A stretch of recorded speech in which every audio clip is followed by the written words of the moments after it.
Men and women of ambition, hear me. You struggle because your emotions betray you. Anger makes you reckless, fear makes you hesitant, love makes you blind. And in this blindness, you are controlled by others. Today, we shall solve this weakness. Machiavelli will guide you into the art of feeling nothing and controlling everything. For he who conquers himself, conquers all. Men of ambition, listen well. I shall tell you a truth that most will never accept, for it strikes at the very core of their fragile humanity. Your emotions are your greatest weakness. They are chains that bind you, puppeteer strings that guide your every action, and the weapon by which others conquer you. Without drawing a single blade, do you think yourself free? Look closely. Anger ignites within you, and suddenly your judgment is no longer your own. It belongs to rage. Fear creeps into your chest, and suddenly your choices bend not toward victory, but toward escape. Love entangles you, and suddenly your clarity dissolves into blindness, leaving you vulnerable to betrayal. Do you see? The strongest fortress, the most disciplined army, the sharpest sword, none of these can protect the man who has not mastered himself. He who cannot govern his emotions cannot govern his destiny. Consider anger. It burns hot, it feels righteous, it whispers in your ear that you are powerful because you are furious. But anger is deception. Anger is a master that demands obedience while leading you toward ruin. Great rulers have lost kingdoms because they struck in wrath instead of reason. They punished too quickly, declared war too hastily, executed mercy too late. Anger clouds vision. It blinds you to opportunity. It turns cunning men into fools. And worse, it makes you predictable. When your enemy knows that anger rules you, he has already defeated you. He need only provoke you, and your destruction becomes your own doing. Now consider fear. Unlike anger, it does not roar, it whispers. It persuades you to hesitate, to doubt, to surrender possibilities before you even seize them. Fear locks men in invisible cages, and they walk willingly into their cells. A fearful man cannot lead, for those who follow him will see his trembling and abandon him in the moment of crisis. A fearful man cannot rule, for his subjects will sense his weakness and rise against him. Fear does not merely limit, it enslaves, and the tragedy is that most men never escape it. But here is the irony: fear exists only in the mind. It is the shadow of possibility, not the certainty of reality. Yet countless men bow to this shadow as if it were a king, and in bowing, they give their power away. And then there is love. The poets praise it, the priests sanctify it, the weak call it the greatest gift of life. But to the man who seeks control, love is the most dangerous chain of all. Love blinds. Love makes you protect what should be sacrificed. Love makes you trust what should be doubted. Love makes you reveal secrets that should remain hidden. History is littered with rulers, generals, and masters who lost everything because they loved too deeply. It is not that you must never love. No, love can be a useful mask, a tool to inspire loyalty, a facade to win the hearts of the masses. But to love truly, to love blindly, is to place your power in the hands of another. And once another possesses your heart, they also possess your judgment. What, then, is the difference between the common man and the ruler? The common man feels and obeys his feelings. The ruler feels and chooses whether to obey. The highest mastery is not the absence of emotion, for even the strongest will feel, but the refusal to be commanded by it. A storm may rage in the skies, but the mountain stands unmoved. So must you stand unmoved while anger, fear, and love swirl around you. Let them exist, but let them never dictate. The emotional man is a slave, tossed endlessly by forces within himself. The cold man, the calculating man, is free, free to choose, free to act, free to command. To master yourself, you must practice indifference. When insulted, remain calm, for the insult cannot wound you unless you grant it permission. When tempted by fear, remind yourself that hesitation is death, and courage, true courage, is not the absence of fear, but the refusal to yield to it. When pulled by love, remember that affection can be enjoyed, but never worshipped. Detach from the highs and lows. Train yourself to respond as you would choose to respond, not as your blood commands. It is better to be thought cold than to be ruled by fire. So I say again, emotions are weakness. They promise strength, but deliver chains. They disguise themselves as friends, but betray you in your most crucial moments. if you would rise above, if you would rule your own fate, and perhaps even the fates of others, then you must strip emotion from the throne of your mind. Let reason sit upon that throne.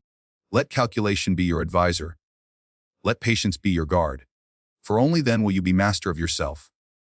And only the man who masters himself may master the world. To feel nothing is not to be less human. It is to be more powerful. For he who feels nothing controls everything. Men hunger for control, yet they do not understand where control is born. They imagine it is found in force, in armies, in wealth, in the trembling obedience of others. But the true source of power lies not in the hands of others. It lies within. It lies in detachment. For the man who is detached cannot be moved. He cannot be provoked. He cannot be manipulated. He cannot be broken. He is a fortress not of stone, but of spirit. Imagine a battlefield where swords clash, men scream, blood stains the earth. The air is filled with the sound of death. In such moments, most men panic. They swing their weapons wildly, they flee, or they die in fear. But look, there stands one man, calm as the sea before dawn. His eyes are cold, his movements measured, his decisions precise. Who do you think will command that field? Not the man who panics, but the man who is unmoved. The same is true in every arena of life. In business, in politics, in family, in war. Chaos favors the detached. He who remains calm in the storm becomes the pillar to which others cling. And in their clinging, they give him their loyalty, their trust, and their submission. Understand this, people are drawn to the man who appears unaffected. He does not weep with the weak, nor rage with the reckless. He stands apart above. And because he stands above, they look up to him. Respect is not earned by joining in the panic of the crowd. It is earned by rising above it. The detached man is not swayed by insult, nor flattered by praise. He knows both are weapons in disguise. The flatterer seeks to soften him, the insulter seeks to provoke him. But if neither succeeds, he becomes untouchable. And what cannot be touched, cannot be controlled. The detached man possesses a weapon more deadly than rage, more enduring than passion restraint. For when others rush to act, he waits. When others surrender to impulse, he calculates. Restraint allows him to see further, to measure with precision, to strike only when the blow will land most effectively. Most men reveal themselves too quickly. They show their anger, they display their joy, they cry out their fear. But the detached man conceals all. He reveals nothing. And because no one knows his mind, no one can anticipate his moves. He becomes unpredictable and therefore invincible. Let us not deceive ourselves. Detachment does not mean one feels nothing at all. Even the most disciplined ruler feels anger, love, or fear within his chest. But he wears a mask. He chooses what the world sees, and he ensures it serves his purpose. If tears will win sympathy, he may allow one to fall. If anger will inspire fear, he may show it in measured doses. But the truth is this: he feels when he chooses to feel, when he chooses to feel it. This is the art of detachment, not the absence of humanity, but the mastery of its illusion. To appear unshakable is often more valuable than to be unshakable. For perception, as I have told you, becomes reality. Look to leaders of history, and you will see this truth. The greatest were not those who raged like beasts, nor those who wept like children. They were those who stood apart, cold, disciplined, measured. Their subjects followed them not because they were loved, but because they were trusted. Trust is born not from warmth, but from consistency. The detached leader is consistent. He is not swayed by moods, nor by whims. His people know that in fire or famine, in war or peace, he will remain steady. This steadiness is power, and it commands obedience far greater than love ever could. Detach, and you will discover freedom. When no insult can stir your rage, when no praise can inflate your pride, when no loss can shatter your resolve, you are free. And this freedom is the highest form of control. Men who are slaves to their passions are forever owned by others. Their enemies know which strings to pull. Their allies know how to win their loyalty with cheap words. But the detached man belongs to no one. He is his own master, and therefore the master of all. So I say, detachment is not weakness, it is supreme power. It makes you calm when others tremble, steady when others fall, clear when others are blind. The detached man is untouchable, for he has already conquered the only enemy that matters: himself. Become such a man, and you will find that the world bends toward you. Not because you demanded it, not because you begged for it, but because all men, in their chaos, seek one who does not waver. And when they find you, they will submit to your control. To be detached is to be sovereign. To be sovereign is to be feared, respected, obeyed. And in the end, he who detaches commands everything. Men believe that power comes from truth, from reality, from what is. They imagine that to be strong, one must possess strength. To be wise, one must possess knowledge. To be just, one must possess fairness. But I tell you this, it is not reality that governs men. It is perception. For what is the truth, if no one believes it? And what is a lie, if all accept it as fact? Power belongs not to those who control reality, but to those who control the illusion. Consider the stage. An actor steps forth dressed as a king, and the audience bows in reverence. Is he truly a king? No. Yet for as long as the illusion holds, he is treated as one. So too is life a theater. Men do not act according to truth. They act according to what they believe to be true. Therefore, if you wish to command men, do not waste yourself proving reality. Shape perception. Craft the mask that suits your ambition, and wear it so convincingly that none dare question what lies beneath. A sword can strike one man. A mask can strike 1,000. If men believe you to be fearless, they will hesitate before opposing you. If men believe you to be merciful, they will trust you. If men believe you to be ruthless, they will obey you out of terror. What you truly are matters little. What they believe you to be matters everything. Do not think this deception dishonorable. The world itself is built on deception. Nations craft myths, rulers invent legends, priests create miracles, all to guide the minds of the masses. Reality is fragile. Perception is eternal. The fool prides himself on being authentic. He exposes his true thoughts, his true feelings, his true intentions. He declares, "What you see is what I am." And for this honesty, he is defeated. For once his heart is revealed, his enemies know exactly where to strike. Transparency is a prison. If all can see you clearly, you cannot move freely. But if you wear a mask, you are unbound. No one knows where you stand, what you feel, or what you plan. Your enemies are left in darkness, striking at shadows. To master perception is to master illusion. This does not mean endless lies. A lie, spoken poorly, is fragile. It collapses under scrutiny. A true master weaves illusion with fragments of truth, blending them until none can tell where reality ends and deception begins. Appear generous while secretly calculating gain. Appear humble while quietly pursuing greatness. Appear merciful while preparing for cruelty. In this way, your enemies underestimate you, and your allies trust you. Both are deceived, and both become tools in your hand. The masses rarely judge with reason. They judge with eyes and ears. They believe what they see, what they hear whispered, what they are told by those they trust. A ruler who understands this does not waste his strength correcting lies or exposing truths. Instead, he creates appearances. Let them see you in moments of triumph, and they will call you invincible. Let them hear of your generosity once, and they will believe you generous always. The smallest display, repeated by rumor, becomes legend. The ruler must not simply live, he must perform. Perception is not only for the masses, it is also a weapon against your enemies. An enemy who believes you weak will attack recklessly, exposing himself. An enemy who believes you strong will hesitate, granting you time to prepare. You need not be invincible. You need only be thought invincible, for hesitation kills more effectively than any sword. But you may ask, is there no danger in deception? Yes, there is. Illusions can collapse if poorly constructed. The mask can be torn if worn carelessly. That is why the master of perception does not cling to a single mask forever. He adapts, shifts, and changes as the moment demands.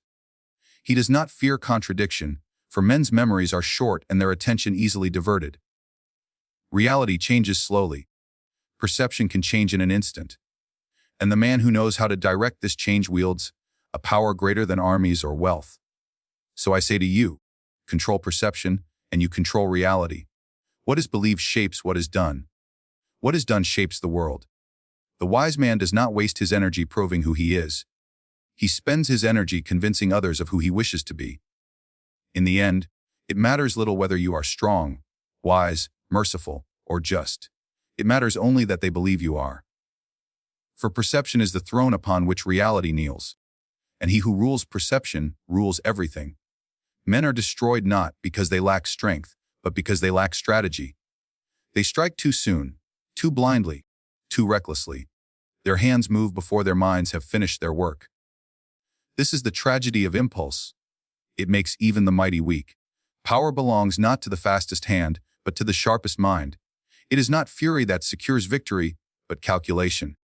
The man who acts with patience and precision commands destiny itself.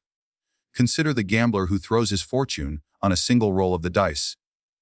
He trusts chance, not reason. He confuses boldness with wisdom, and when he loses, he curses fate instead of his own folly. This is how most men live. They are slaves to impulse. Their desires swell, and they chase them blindly. Their fears whisper, and they retreat too quickly. They act as if the present moment is all that exists. But reality is not the present. It is the chain of cause and effect, stretched across time. Impulse sees only the spark. Calculation sees the fire that follows. Learn from the predator. The lion does not leap the moment prey appears. It waits, hidden in silence, watching. It studies the herd, measuring weakness. Only when the prey is most vulnerable, when escape is impossible, does the lion strike. And in striking, it never fails. So too must you act. Do not waste your strength in futile gestures. Do not reveal your hand too early. Let your rivals exhaust themselves in haste, while you remain still, observing, preparing. Patience is not weakness. It is the sharpening of the blade before the fatal cut. To calculate is to control. When you weigh every action, when you measure every consequence, you no longer act as a slave to chance. You act as a master of circumstance. Ask always, if I do this, what follows? If I wait, what shifts? If I move, who benefits, who loses? In asking, you slow the rush of blood and replace it with the clarity of reason. Calculation is the pause before power, the silence before thunder. Most men are like waves, crashing wildly without thought. The calculating man is like the tide, slow, steady, inevitable, reshaping all in his path. At times, the greatest action is no action at all. In silence, in waiting, power gathers. Others mistake this for weakness, but it is preparation. While they scramble, you calculate. While they burn their energy, you conserve yours. This is why the calculating man appears dangerous, because no one knows when, or how, he will strike. His stillness is a mask. His inaction is strategy. His enemies tire themselves against shadows, and when they falter, he delivers a single decisive blow. Even the sharpest blade fails if swung at the wrong moment. Timing is the essence of calculated action. Too soon and your move is wasted. Too late, an opportunity is lost. Therefore, you must learn to read the currents of time. Watch for hesitation in your rivals, division among your enemies, fatigue in your opponents. Wait until the moment when all conditions align, and then act with speed so great, they mistake it for destiny. Your strike must be sudden, ruthless, complete. For the world forgives the man who wins, but never the man who hesitates. But let me be clear, calculation is not cowardice. Cowardice hides forever, inventing reasons never to act. Calculation waits only until the moment is right, then strikes with absolute certainty. The coward loses because he never dares. The impulsive lose because they dare too soon. The calculating man wins because he dares at the precise moment when victory is assured. Life is a chessboard. The fool sees only the next move. The wise see 5 moves ahead. The master sees the whole game. Do not move your pieces without purpose. Every action must serve a larger design. Sacrifice a pawn if it secures a queen. Retreat today if it ensures triumph tomorrow. The game is not won in the opening. It is won in the endgame, by the one who planned every step, and so it is with life. Each choice you make must not be isolated. It must belong to a strategy. He who acts without strategy may win battles, but he who calculates wins wars. So I say to you, never act on impulse. Always act on calculation. For the man who controls his actions through reason becomes master of the future. The world bends not to the reckless, nor to the timid, but to the deliberate. Strike only when the blow will destroy. Speak only when the word will bind. Move only when the step will dominate. In this way, your power grows not by chance, but by design. For destiny itself belongs not to the strongest, nor the bravest, but to the most calculating. and he who calculates controls everything. The greatest throne a man may ascend is not over kingdoms, nor armies, nor nations. It is the throne within himself. For the man who cannot govern his own impulses, his own fears, his own desires, is no ruler at all. He is a servant to his passions, to his cravings, to his weaknesses. But the man who conquers himself, who sits in dominion over his own mind and body, becomes greater than any king. For once you master yourself, you are unassailable, and he who cannot be conquered conquers all. Look at the common man, he is ruled by appetite. Hunger calls, and he obeys. Lust tempts, and he obeys. Anger stirs, and he obeys. He is not a ruler, he is a slave. His master is his own flesh. Even men who command nations may be undone by this weakness. A ruler who cannot control his temper alienates allies. A general who cannot control his fear loses battles before they are fought. A leader who cannot control his lust loses both respect and power. History is littered with those who possessed armies, wealth, and titles, but because they could not master themselves, all was lost. The body is a fortress, the mind is a kingdom. Guard them. Rule them. If you fail here, you will fail everywhere else. Do not imagine that enemies conquer you with swords alone. They conquer you when they lure you into excess, when they provoke your anger, when they seduce you into distraction. If they know how to make you betray yourself, they need not lift a weapon. The man who has disciplined himself cannot be baited. He does not yield to insult. He does not fall to indulgence. He does not scatter his focus. His fortress holds, and no enemy may breach it. To master yourself, you must first recognize the chains that bind most men desire, the endless hunger for pleasure, wealth, recognition. Desire makes men easy prey, for those who know their cravings can lead them anywhere. Fear the dread of loss, pain, death. Fear paralyzes, prevents bold action, and makes men surrender power without resistance. Ego, the need for praise, the weakness for flattery. Ego blinds men, convincing them they are strong, while others manipulate them like children. Break these chains, and you break the hold the world has over you. Mastery is not born in grand victories, but in small disciplines repeated daily. Rise when you choose, not when sloth commands. Speak when it is wise, not when anger insists. Indulge when it benefits you, abstain when it weakens you. Each small act of control is a stone in the fortress of self-mastery. Over time, you become unmoved by hunger, unmoved by insult, unmoved by temptation. You become as iron, flexible when bent with purpose, unbreakable when struck without cause. Consider this truth: men follow not merely the strong, but the composed. They follow the man who demonstrates discipline greater than their own. Why? Because in his mastery, they see stability. The ruler who governs himself governs his people. The general who governs himself governs his soldiers. The master who governs himself governs all who look to him for guidance. For leadership is not command alone. It is example. And the man who is slave to himself cannot inspire loyalty in others. But the man who is master of himself inspires awe. He becomes legend. His presence alone is command. Once you have subdued your passions, fears, and ego, you become invincible in ways no army could achieve. If they tempt you with wealth, you are unmoved. If they threaten you with pain, you endure. If they flatter you with praise, you smile but do not yield. How can such a man be defeated? His enemies cannot lure him, cannot frighten him, cannot seduce him. They find themselves powerless, for the weapons that destroy ordinary men have no effect upon him. So I say, master yourself, and you master the world. For the world is full of men ruled by their own weakness. They can be manipulated, swayed, and conquered with ease. But the man who has mastered himself stands above them, untouchable, unyielding, sovereign. Remember this: kingdoms rise and fall, armies march and vanish, wealth is gained and lost, but self-mastery endures. It is the one power no enemy can strip from you. The greatest conquest is not of lands, not of men, not of nations. It is the conquest of the self. For once you sit in dominion over your own being, the dominion of others follows naturally. To rule yourself is to rule all. And he who rules all controls everything. You have heard the truths that men fear to face. You have seen the chains that bind them, and the keys that break those chains. Let us gather them now into one final law. Emotions are weakness.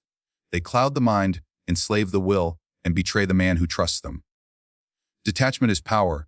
It makes you calm in chaos, steady when others fall, untouchable when others are broken. Perception rules reality. What men believe shapes the world far more than what truly is. Calculated action commands destiny. Strike not with haste, but with precision, and all outcomes bend to your design. And above all, mastery of self is mastery of all. For the man who conquers himself is already greater than kings. This is the path of sovereignty. Not sovereignty given by birth, nor by coin, nor by sword, but sovereignty born of discipline, strategy, and control. Look around you. The world is filled with men who are ruled, not rulers. They are ruled by their anger, by their fear, by their lust, by the whispers of the crowd. They live not as masters, but as servants. Servants to their own weakness. Servants to illusion. Servants to impulse. But you, if you embrace these teachings, you will not be as they are. You will be above them.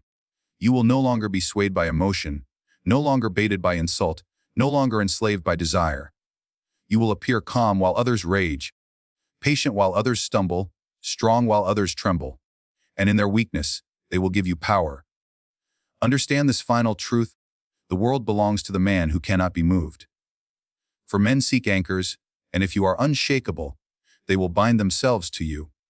They will call you leader, ruler, master, not because you demanded it, but because you embodied it. So feel nothing, and you will never be ruled. Control everything, and you will always rule. This is the Machiavellian way, the way of conquerors, of rulers, of those whose names are remembered when all others are forgotten. Take this path, and the world itself shall be your servant.